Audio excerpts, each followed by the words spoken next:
நம்ம LSG versus எம்ஐயோட review தான் பார்க்க போகிறோம். இது ஏக்னா ஸ்டேடியமில் நடக்குது. ஸோ எல்எஸ்ஜிட்ட இருந்து ஆரம்பிச்சிருவோம். அவங்களோட பாசிட்டிவ்ஸ் பற்றி ஃபர்ஸ்ட் பார்ப்போம். மொதல் பாசிட்டிவே அவங்க நிக்கி பி தாங்க. லோன் வாரியராக 3 இன்னிங்ஸில் வெறித்தனமாக ஆடிட்டு இருக்காரு. 3 இன்னிங்ஸுமே பட்டையை கிளப்பியிருக்காரு. அவர் தான் இப்போ ஆரஞ்ச் கேப் ஹோல்டரு. எனக்கு பெரிய சர்ப்ரைஸ் என்னன்னா மிச்சில் மார்ஷ் தான். 3 இன்னிங்ஸில் 2 50 அடிச்சிருக்காரு. அது எனக்கு ரொம்ப ஆச்சரியமாக தான் இருக்குது. அவர் ஒரு சர்ப்ரைஸ் பேக்கேஜாக வந்திருக்காரு.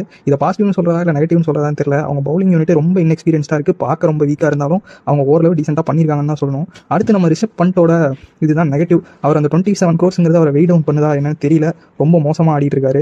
அண்டு இப்போ மும்பை பற்றி பார்த்தோன்னா அவங்க பாசிட்டிவ்ஸ் வந்து 2 புது பிளேயர்ஸ் வந்து இறக்கியிருக்காங்க. இதுக்கு மேலே மும்பைட்ட என்ன சர்ப்ரைஸ் இருக்குன்னு தெரியல. பெரிய பிரச்சனை என்னன்னா பும்ரா எப்போ வருவார் அப்படிங்கிறதா மும்பைட்ட எல்லாருக்கும் எதிர்பார்ப்பாகவும் இருக்குது, பிரச்சனையாகவும் இருக்குது. அடுத்த பிரச்சனை நம்ம ரோஹித்.